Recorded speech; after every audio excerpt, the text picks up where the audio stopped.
So let's talk about, is SEO dead? It's not dead. It's not dying. It hasn't been dead any of the previous times it was declared dead. The growth of social didn't slow the growth of search. Google says things is that they want to change the way the web works. They told us that site speed was a ranking factor. They told us HTTPS was a ranking factor, when what they really meant was, can you make fast, secure websites, please? Can running paid ads directly improve organic search rankings? I'm going to go with no. There is no direct connection. I think the clicks and the traffic and the user signals, maybe. The sentiment and the fact that you might get links as a result of your stuff being found more. But no, I don't believe there's a direct connection. Will, where do you see the future of SEO going?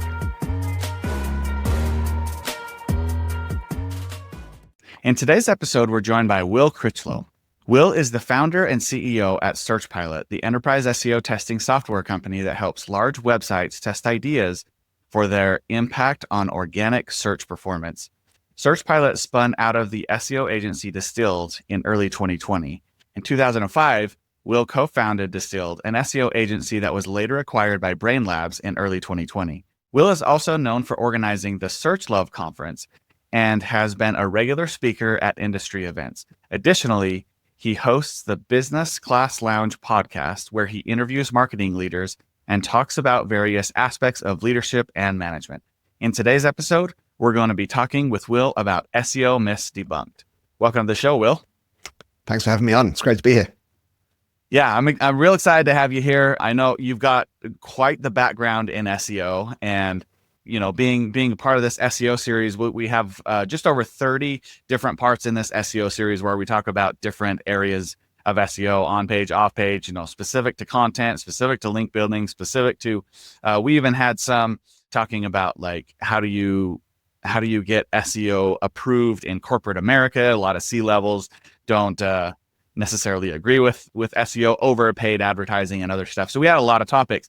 One of them that I have been looking for the perfect person to talk about is SEO myths, because I've been in the industry for almost 20 years, and I hear these new people coming in that are like, oh, you should do it this way, or this is what I heard, or whatever. And some of them I kind of cringe when I think about, like, well, that was the case 15 years ago, but that's not the case now.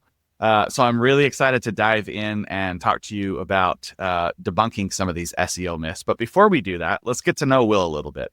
So where are you from? Where'd you grow up? What'd you want to be when you were little? And how'd you go from there to where you're at now?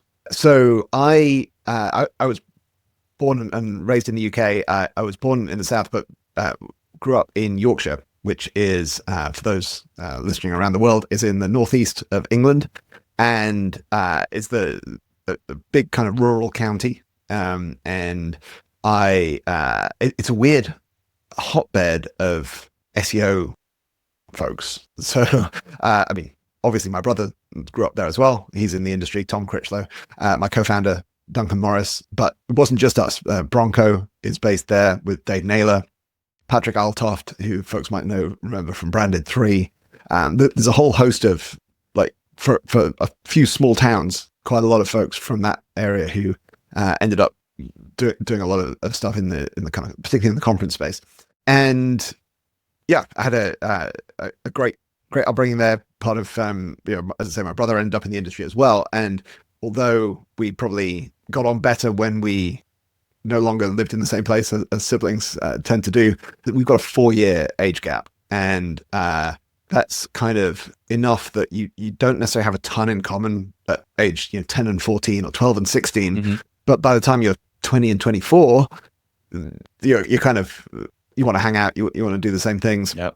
We ended up with a lot of the same interests inside and outside of work. And so that was great. And my co-founder, Duncan, who I mentioned, we started Distilled together.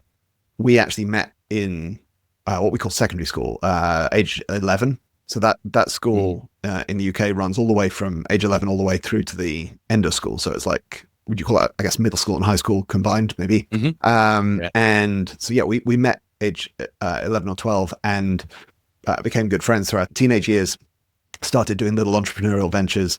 And I think, yeah, by the time I was a teenager, what I wanted to do was something in business and technology. And I hadn't probably got it any more specific than that, but probably starting my own company.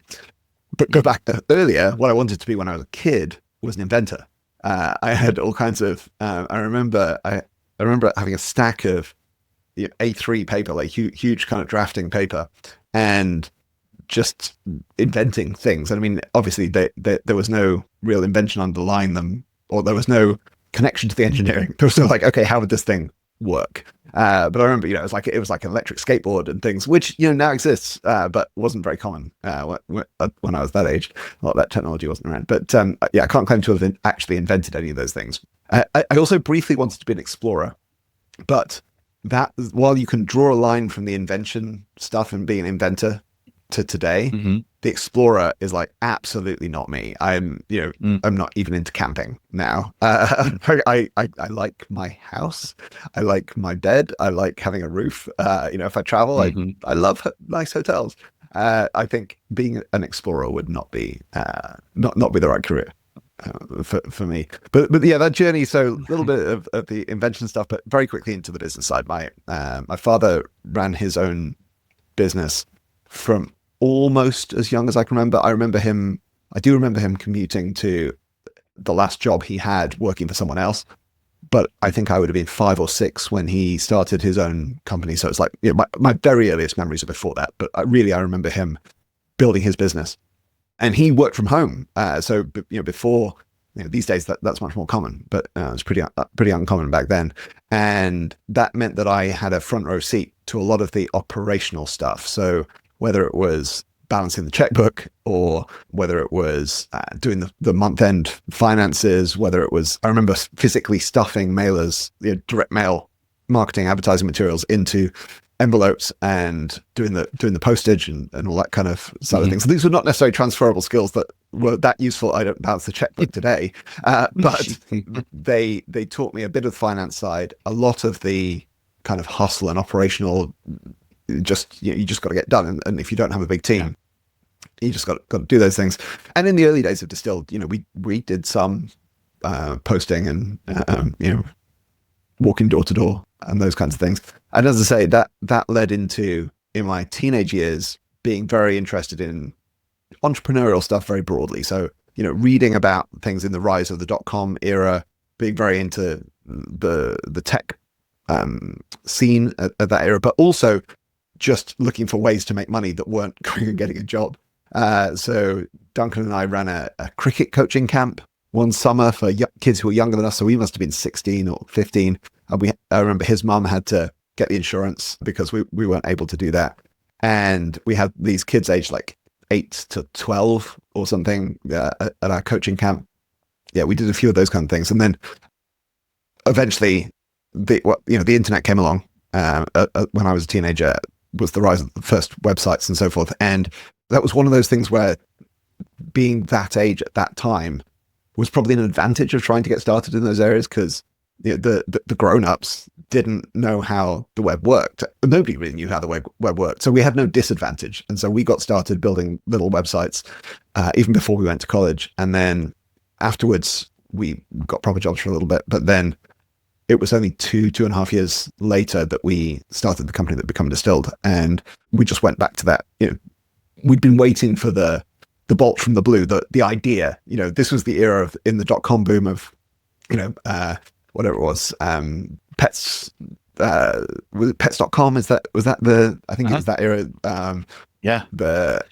You had to have it's this for that. It was like before Uber for dogs or whatever, but it was always those kind of crazy big pitches, and we didn't have that, and we didn't even cross our mind to raise money. I had no connection to the VC world or any of. I literally didn't even think about doing that. So we had to bootstrap something, and we just went back to what we knew of starting out by building websites, and that led to SEO and where we end up today. How cool. So that's awesome that you had the firsthand experience of being an entrepreneur from your dad. You say you did get a job a little bit after college. Do you feel like your website traffic is kind of in a slump right now? Or maybe over the last couple of weeks or months, it's actually dipped quite a bit and you cannot figure out what to do next? Go to fireusmarketing.com/meeting to schedule a free meeting with me where we can look at your website, talk about your frustrations, and see if there's anything that I can do to help you out. The meeting is absolutely free. There's no strings attached. If I can help you, I'd love to. Again, go to fireusmarketing.com/meeting. We'll talk to you soon. So when you were in that job, I asked this to a handful of people. There are people who start businesses because they just can't stand being in corporate America. They just, like, every day they're like, I got to get out of here. I got to do something else. Was that sort of a driver after college when you had that? Or was it just like you kind of always knew you were going to lean towards being an entrepreneur because that's kind of how you were raised? So I remember even before going to college, actually, Duncan and I had a conversation over a beer, drinking age is a little younger in the UK. And we had that conversation of, do we want to do this one day? Do we want to, we'd been messing around with these businesses as teenagers, but did we want to one day start a real company? And we decided we did. And we actually nearly didn't go to college. We went to our parents and we're like, we're thinking of doing this thing. And they were like, really though? Are you? And the business plan wasn't that solid and whatever. And they talked us into going to university, which was very good. For speaking personally, for me, I had a blast, had a great time at university, and it was really good for me. Once again, when we left university, we had that same kind of conversation. And again, they were like, well, I mean, I guess you could move back home and, bootstrap from the spare room kind of thing. We wanted to move to London. London's an expensive global city. We couldn't do both. And London won out in the end. And so it was kind of pragmatism that led to getting the job. And I was in a fortunate situation of being able to go into quite interesting work, even as a new graduate.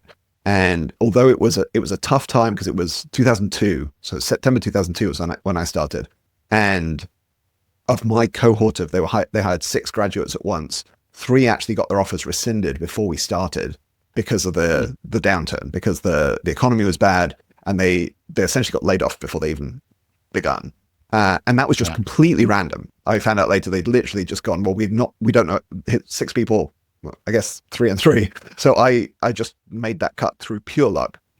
And I don't think I ever saw it as forever. Having said that, I did actually enjoy aspects of that. Both that I had 2 jobs, one for like 80 months, one for a year.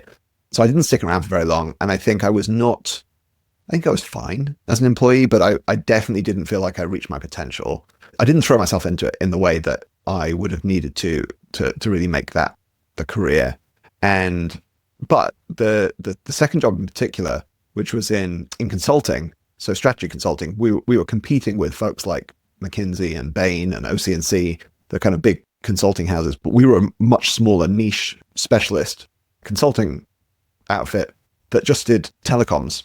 And so I was working on mobile, broadband, those kind of things. And that both jobs actually, but that one in particular taught me a lot about delivering client work, about what pitching, about what the value looked like, about how to present your work and your thoughts. And also gave me a lot of harder skills, Excel and financial modeling, cash flow, understanding P&Ls, all of those kinds of things, because we were working with much, much bigger businesses. But I remember distinctly the moment when the tipping point of saying, no, we should go and do our own thing. It was a middle of the week, November, cold, rainy day. And I was in the client office at way past midnight, 1 a.m., 2 a.m. And I'd been a bit of a theme of this project. And the client had gone home. Like most of the team had gone home. And I just felt like if I was going to work this hard, I was going to do it for myself. And I felt that path that I'd felt attracted to already feel even stronger because I realized I didn't want my boss's job. And that was the moment. I was like, what am I working towards? I don't want to be a manager in this environment under these kinds of stresses. And it was a shame because, as I say, the work was really interesting, but big picture, good thing, because led to doing all the other stuff, which has worked out great. It sounds like a very common story to a lot of successful entrepreneurs where they're working lots of hours for the other company and they're like, okay, if I'm going to do this, Like, especially if you've already had an idea, you've already had the drive, you're like, I think I can do this on my own. I think it's an easy transition. What I really love about your story is I love the see a need, fill a need. And so you've created Distilled, and correct me if I'm wrong, but from what I understand, SearchPilot was to solve a problem that you had at Distilled. Is that right? Yes. Walk me through that whole journey. Definitely. So the history of starting Distilled was very much that we came from this kind of business-oriented background into web design. And at the time, some folks listening won't remember that the web was not always a very business-centric place. A lot of websites built in Flash, a lot of things that were very pretty but didn't work very well or didn't help the business achieve its business goals. And we weren't the best designers, but we always came at it with the angle of these websites that we're building have got to work for the business. And that was the guiding light behind all of that early work, which is what led us into SEO, because 06, 07, before Facebook newsfeed, before Twitter existed, there really wasn't any other game in town other than search. And at the time we were working with smaller organizations, so even paid search wasn't really that big of an option. And once we started doing SEO work, we found that we could work with organizations of any size, right? So a small team can only build a website so big, but you can consult for any size organization. And so in those next couple of years, we actually did some work for Amazon. We won a big retainer with a pan-European hotel chain. We got on the map, and we were working with bigger and bigger organizations, and that continued over that next kind of decade or so. But what we saw as we worked with those big organizations was really two huge problems. One was that they were failing to get done the things that we were recommending. So we could see that there were things that would bring benefit to their business, and we were telling them we were making the best case we could.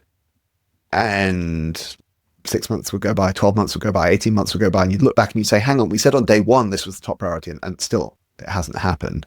And we tried to bake it into our company's core values. The first line of Distilled's values that we had on the wall was, it's not our job to deliver reports, it's our job to affect change. Mm-hmm. So we tried to align the whole organization behind that.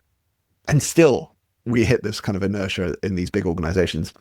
And it was very tied to the second problem, which was, even when they did get these things done, they couldn't attribute the value or prove the value that they were seeing from that work in a way that was legible to the organization, in a way that was believed by the organization. You know, the SEO team might believe it, but does the finance team, does the VP marketing, does the the leadership team?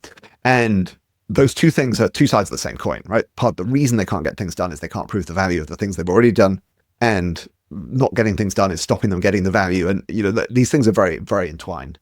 And as I say, we went around many loops of trying to solve this problem. But out of that, one of the things that grew out of that was what became SearchPilot, where SearchPilot's mission is proving the value of SEO for the world's biggest websites. And we're doing that through building them experimentation programs, building them the ability to run SEO tests.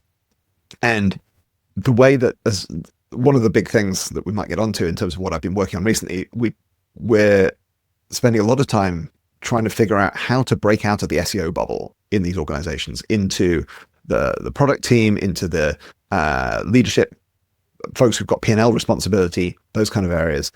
And some of the stuff that resonates is that they just understand what paid media channels are like, money in, money out.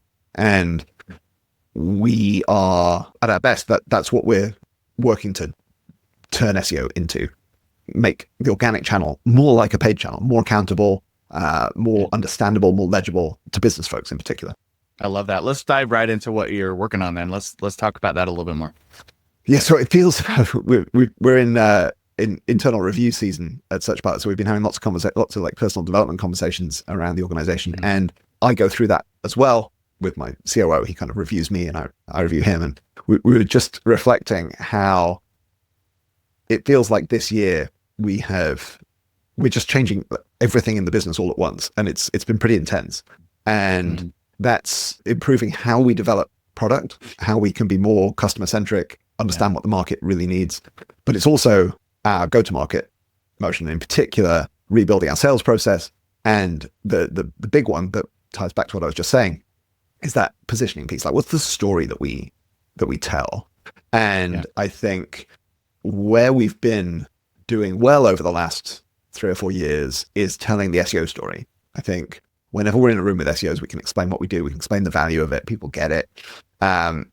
What we need to do a better job of is not even their boss, but their boss's boss needs to get it, needs to understand why is this a valuable thing? Because it can be a pretty substantial investment, not just in us, but in the team to support to actually run the program, to actually put all the effort in, the engineering that's needed, all these kind of things. And it can really move the needle for these big web-centric organizations.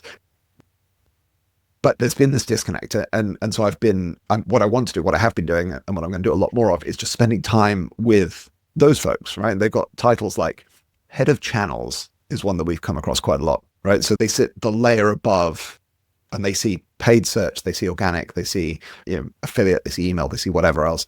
And the unlock with those folks is I've heard direct quotes where SEO teams have talked about things being expensive. And the head of channels is like literally laughing at them, saying, I don't think you realize how much of this company's money I spend every month.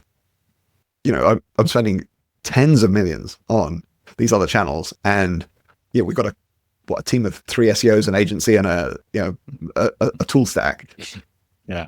And the thing I haven't quite succeeded in the mission of breaking through on is making them realize that they need to join those dots. Organic search is probably their biggest channel. It's a bigger channel than those things they're spending millions or tens of millions or hundreds of millions on. And simultaneously, it's the one they understand least well, right? If on the dollars in, dollars out kind of spectrum. And I think for a lot of these organizations, it's a massive opportunity. It could be performing better than it is.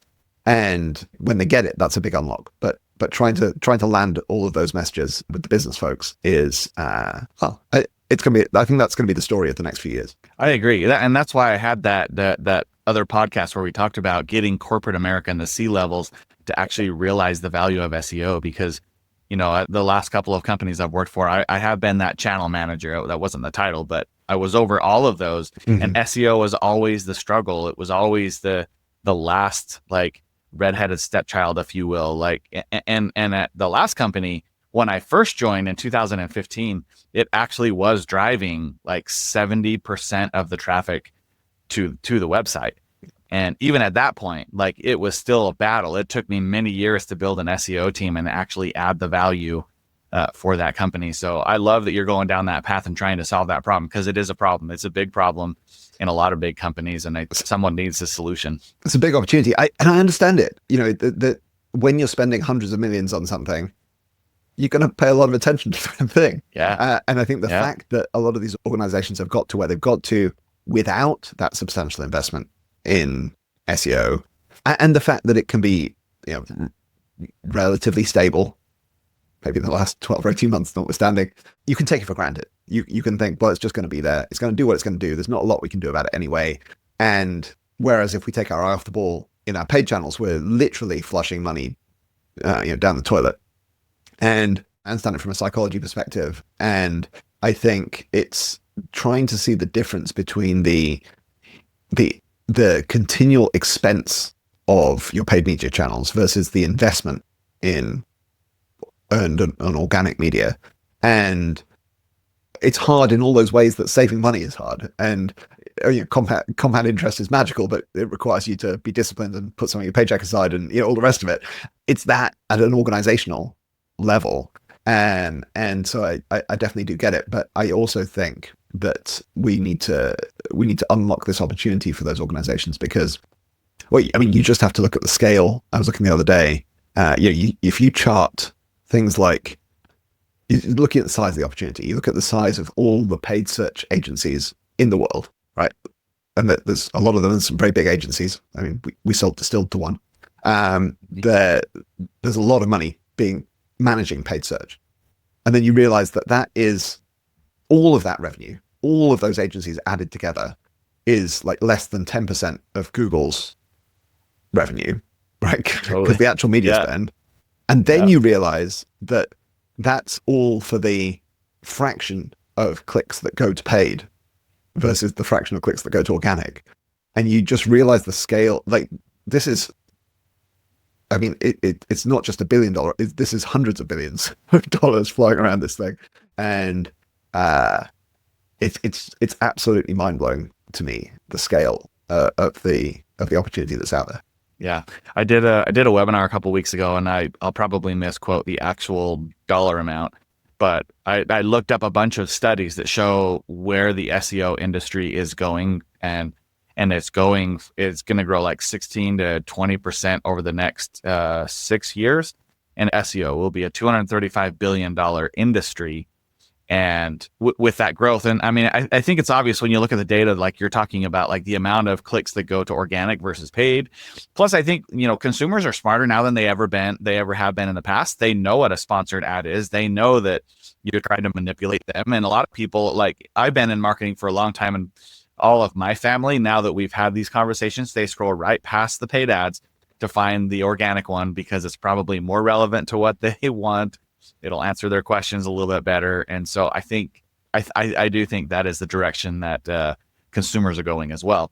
I think that's a really good segue into our tactical section. One thing that I've heard for many years, I think the first time that I heard it, it was published in a Forbes article in 2008 by a guy locally here in Utah, and it was titled "SEO is Dead."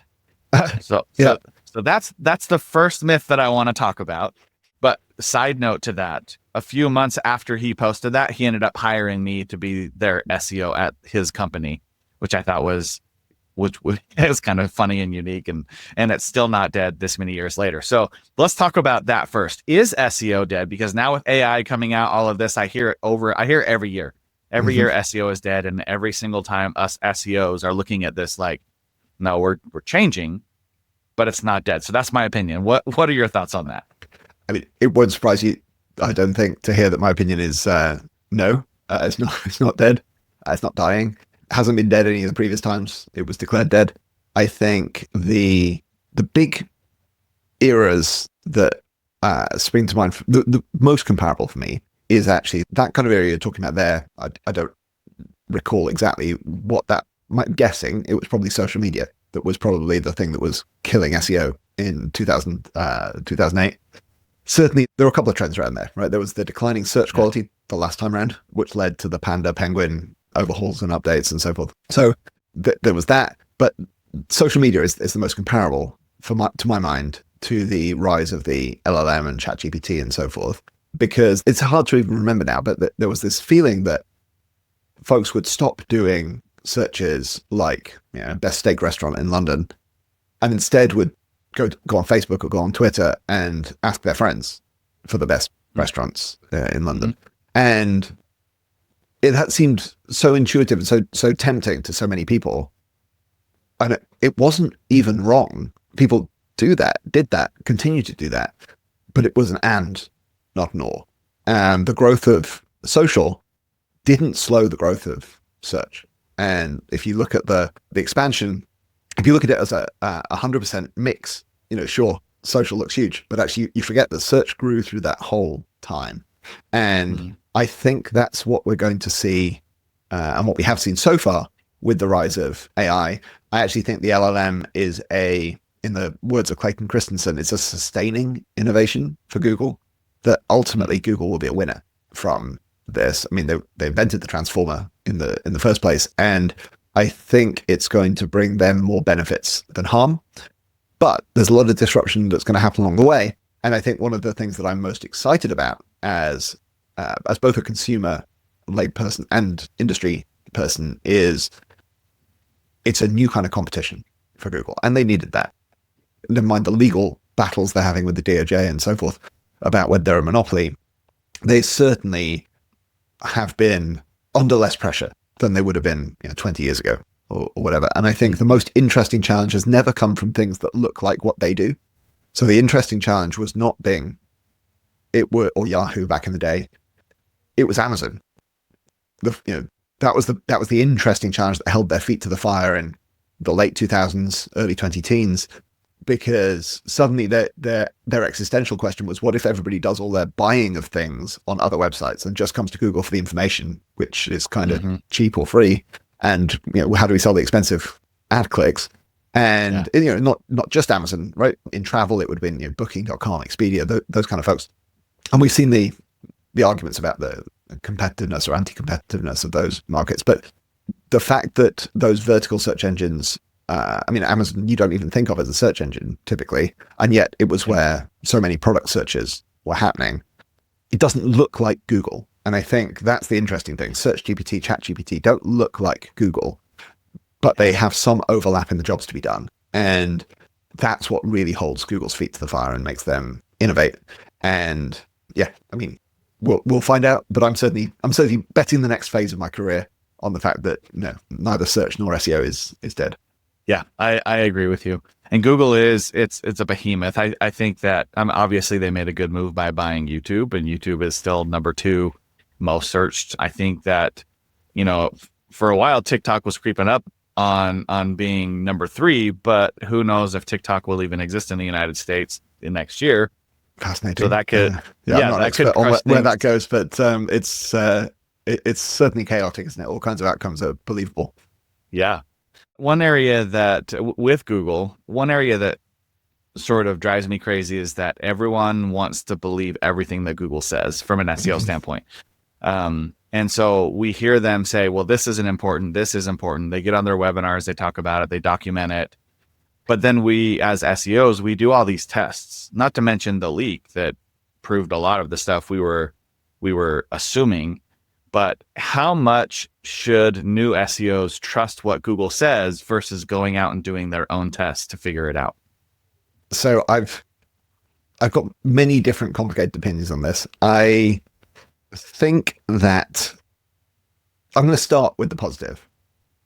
Okay. The overriding message from Google, if you ignore the noise, you ignore I'm not talking about the kind of what's been tweeted today or whatever else, but you step back and you look at what their message is. That's good for new SEOs, right? The build for users, make great things. Good content is important. Make it accessible, make it crawlable. There's nothing to dislike in that. And I think it's a really important place to start, and realizing that I see too many inexperienced or new SEOs getting sucked into the minutiae and losing sight of the wood for the trees and forgetting why they're doing things. And I've always enjoyed coming at search from a somewhat first principles angle, like trying to actually understand, well, if I was building a search engine, would I want it to work that way? Would I want this to be a signal? Would I want this to be a ranking factor? Would this help my users? Do I think this helps Google's users? If you find yourself finding things that work that don't align with those things, then you have to be suspicious. You have to be suspicious of, are you right? Is it really working? But if it is it sustainable? Is it going to continue working? Is it dangerous? Is it, is the failure case it just stops working, or is the failure case actually worse than that and potentially leading to a penalty or worse? And so I like that. So big picture, big brush strokes, I'm on board. Tactical level, does specific thing X benefit you in performing better in Google? No, they are not the right people to listen to for many reasons. Their interests aren't necessarily aligned. So let's charitably assume they know the answer. They don't necessarily have an incentive to tell you the correct answer. They will tell you the answer that they want to be true, or that they want you to think is true, or that they want you to act as if it was true. They don't always know. They actually don't run, to my knowledge, Google doesn't run experiments like we run even. And you can't look at these, what's the philosopher's statement that the purpose of a system is what it does? That you can't look at the code and figure out what the final outcome of these very, very complex, very, very intertwined, chaotic systems are. And there are things that Google says that they might believe are true, might even be how they coded it, but because of second order effects, because of the interaction of different systems, turn out not to be true in the real world.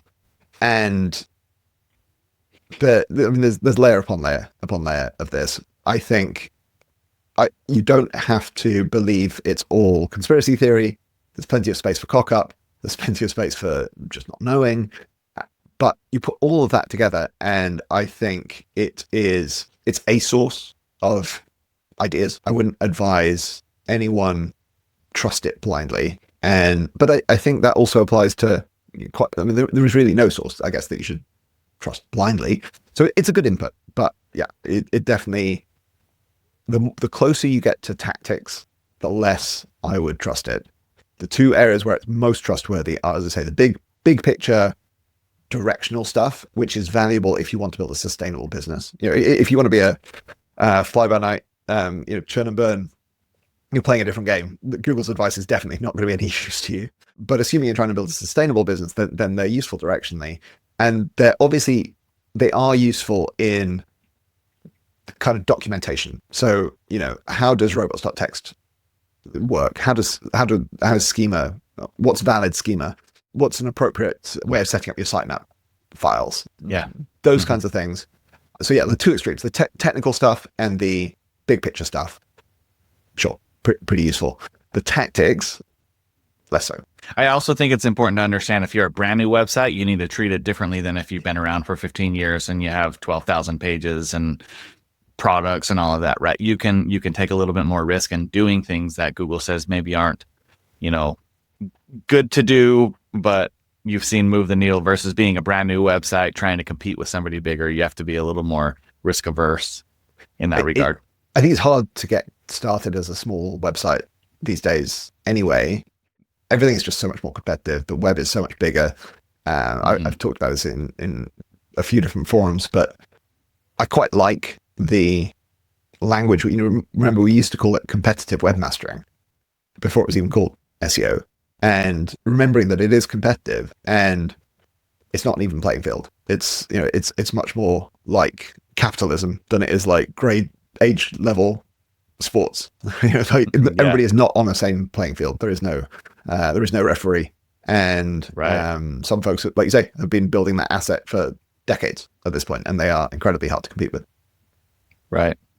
So I have a whole list of myths that I want to talk about, but before I jump into them, what do you think are maybe like the top 2 to 3 myths that you've heard over the years that we could debunk first?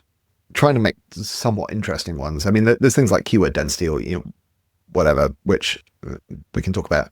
Interesting ones. I think there's definitely some myths around. So I should have said actually, when the other reason why Google says things is that they want to change the way the web works, right? So they told us that site speed was a ranking factor. They told us HTTPS was a ranking factor, when what they really meant was, can you make fast, secure websites, please? And those are very good, honorable outcomes. I haven't seen any particular evidence that they were really ranking factors. And I think there are some things that we should do around things like core web vitals and so forth that aren't necessarily directly powerful ranking factors. In particular, I think people think that they're going to mean you rank for everything, whereas they clearly can't do that. They have no sense of topical relevance, no sense of content quality. So all they can possibly be is a tiebreaker. If that content only exists in one place on the web and it's on a slow website, Google is going to surface that website for that specific, really deep, complex query. They're not going to show a faster website that doesn't have the information. So it's at best a tiebreaker, which is not saying don't do it. It could be huge for conversion rate and huge in other ways, and huge for crawl performance, and large websites need to focus on it for other reasons. But I see small websites sometimes talking about, I need to make my website faster to rank better. And it's not going to pay off that directly, in my opinion. Similar stuff with things like some of the EEAT. In fact, I can't even remember what the first E stands for anymore, but a lot of those specific things are not specific factors in the way that they're sometimes treated. There are specific factors that relate to those objectives, but that's much more of a philosophy. It's much more of a, again, Google pushing the internet the way they want the web to be shaped, rather than saying, we've run a lot of tests around things like author bios or whatever, and not been able to measure specific improvements from those things. Whereas you obviously do get a benefit over time by your content being better. So it's complex, but I think are these things specifically ranking factors? There's a lot of myths in there. Yeah, I think that's where people get sort of mixed up with so the question I asked about, should you trust Google? The reason I asked that is because a lot of people read the stuff from Google and they think it's a ranking factor where, like you said, it's a philosophy, or they're trying to shape it in a certain way. And so they spend all their time helping their clients optimize for EEAT. And obviously, depending on the type of industry you're in, that could help more than other industries. But if you are selling, blue widgets, you don't need to be an expert authority that is trusted to sell these blue widgets, right? But if you're a doctor or whatever, then yeah, you need to have more of that presence to help out. Any others that you can think of? One that's maybe more conspiracy theory than myth, but I have heard surprisingly often recently, is that Google doesn't always respect robots.txt. And I'm a massive robots.txt geek. I run a little hobby website called realrobotstxt.com, which is like a robots.txt tester based on the open source parser that Google put out there. I am enough of a geek and I have enough of a personal brand around this stuff that if it was true that Google was not respecting robots.txt, somebody would have sent me a real example by now. Yeah. People have sent me examples and they've never held up. I've never seen any real smoking gun that Google is crawling anything that it shouldn't be, that's blocked in robots.txt. One thing that confuses a lot of folks is that they find pages ranking that are blocked in robots.txt, but that's explicitly a thing. Okay, you can be indexed without having been crawled, and obviously the content won't be there. But you go all the way back to the first, I think it was in the Anatomy of a Hypertext, whatever it was called, the PageRank paper. They gave an example of pages ranking specific only because of the fact that Google knew there were links to those pages, even though Google was unable or hadn't yet crawled the target of those links. So that isn't evidence of robots.txt being broken. But that's a conspiracy theory that I see come up from time to time. Yeah, I've heard that one a lot too. That's interesting. So you say that you don't have to actually be crawled by Google to be indexed. Correct. They will index, or they may, and I've seen tons of examples of this, they do index pages based solely on the fact that they've seen enough links to those pages, and they base it on they know the URL, they know the anchor text. And there was I forget which paper, I think it was the PageRank paper, but it might have been one of the other early papers from Larry Page and Sergey Brin, where they gave an example of, at the time, I guess, Bill Clinton would have been president, late 90s, and a lot of websites at the time did a poor job of disambiguating different queries around searches for the president versus searches by name versus searches for the White House, and these kinds of things. Stuff that every search engine is good at now. And there was an example, I think it was, you either searched White House or you searched Bill Clinton or something, and there was a page on whitehouse.gov that hadn't been crawled, but based on the fact that it was linked to from the New York Times, it was linked to from the Washington Post, it was linked to from all these other places, they knew this page existed, they knew what it was about, they knew it was on this massive domain, and they ranked that. And that's actually an example they give of of PageRank working.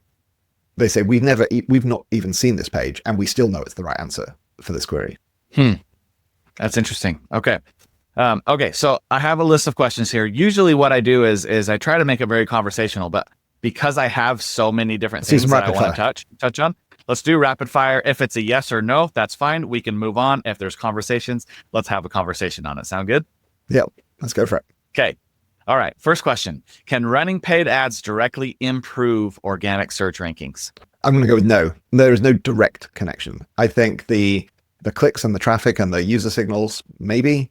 The sentiment and the fact that you might get links as a result of your stuff being found more, maybe. The fact that you make more money and you get to spend it on SEO, sure. But no, I don't believe there's a direct connection. I've heard that too. Like if there's a paid ad and an organic, there's a higher likelihood of getting clicks to the organic. That's possible. Just because it's there. But Google is not ranking you higher because you're paying them I don't money believe on the those other systems side. are connected. But let's put it that way. Yeah. Okay. Do more keywords on a page automatically mean better rankings? No. Keyword stuffing. No, I mean, you can see this most clearly from the fact that if you go too far, you can drop all the way out. Right? That it was one of the first spam signals, was massively overstuffed page content. So no, you can clearly go too far. Yeah. Okay. Does having a high domain authority guarantee better rankings? Well, so we should clarify what exactly we mean by domain authority. If you mean capital D, capital A, as in the Moz metric, then no, that's a Moz metric that Google doesn't have access to or care about. Google themselves, I believe, have a concept of domain, whatever you want to call it, little d, little a, domain authority, the authority of a domain. We obviously don't have access to know what that score is. Having a higher one means you'll probably perform better, but it's certainly not a guarantee. And certainly it doesn't relate to relevance, as I was saying before, doesn't relate to relevance, trust, any of those kinds of things. So it's certainly not going to mean that you rank for things that you're not relevant to. All else being equal, having said that, I would rather, if you gave me one shot to rank something, I would rather put it on a more powerful domain than a less powerful domain. Good call. Okay. So a big part of SEO is backlinks. Is quantity more or less important than quality of backlinks? You need good enough links to, these days, actually, I think much more important for getting indexed in the first place. I think the user signals and those kinds of things are much more powerful than they used to be for rank ordering, for ranking better. But we're actually seeing it on SearchPilot's own website, because we haven't been around for the decades that Distilled was. Our content is much slower to get indexed, much slower. We're crawled more slowly. We're not indexed as deep. And we probably need both more and better links, would be my 10-second unhelpful diagnosis. However, most people who ask that question, the answer is you need better links. If you're asking the question, then the links you're getting are probably low quality. Yep. Good call. Okay. Is it true that SEO takes at least 6 months to show results? No. It's starting from scratch with a brand new website can be slow, but a website that exists already that hasn't done things to improve their situation can do things that literally make an overnight difference. We see it in our tests all the time. Google is very, very quick at recrawling, reindexing, and re-ranking, and especially things that affect click-through rate. So things that affect the visual display in the search results, titles and meta descriptions, and those kinds of things. They can have, essentially almost instant updates and effects. Nice. Does duplicate content always get penalized on Google? No. I think probably this is one of those areas where I like listening slightly to Google.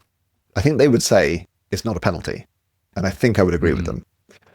It's a filter more than a penalty. So there's not exactly a penalty happening. It's just that you're not ranking, which maybe sounds like semantics. And going back to the Forbes article you were talking about, that era, one of the big challenges of low search quality in the, I want to say 2010, 2012 kind of era, was scrapers outranking the original site, which you don't really see so much these days. They broadly speaking squashed that problem. But if you remember, Stack Overflow was always outranked by a ton of scrapers. Moz used to be outranked by scrapers, I remember. And that's why Google took such strict action against those things. But it's certainly not guaranteed. And back to the domain authority, domain strength piece. Content on a very powerful domain can rank better than the same content that pre-existed on a smaller domain.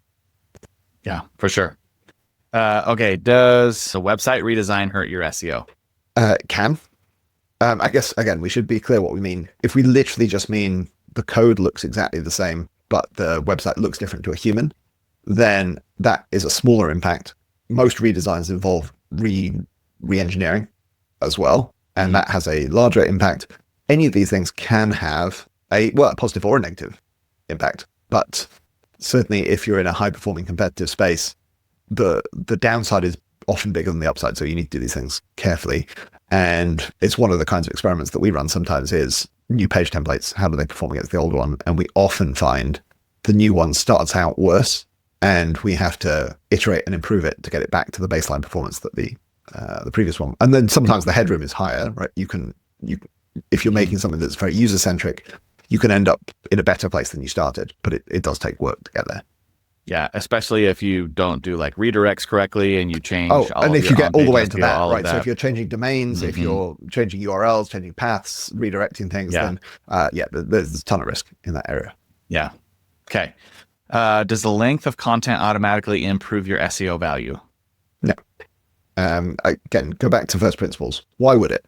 Why? There are some searches that you don't want a long essay as a result. And if longer was always better, then Google would be doing their users a disservice. So that you can just reject that one from first principles, I think. Do social media signals like shares, likes, etc., directly impact search rankings? So a lot of them these days are properly invisible, right? A share on WhatsApp or Instagram DMs or whatever, even probably regular Instagram, they're not super discoverable, so Google doesn't know even directly. I think there's a couple of caveats to that. They consume the Twitter firehouse still, I think, even under Musk's craziness. Who knows what they're doing with that? They may be doing something with tweets directly. Even aside from that, there's all of the same second order effects that I was talking about with paid search, right? So user signals, Chrome data, the fact that those links can show up in other places. Other people scrape social platforms and publish those links as web links. And so there's always been that effect of it's impossible to tell for sure whether nofollow is respected properly, because as soon as you put a link on the internet, somebody might copy it. And it might be, so you can put a nofollow link up, but somebody might copy it into a follow link.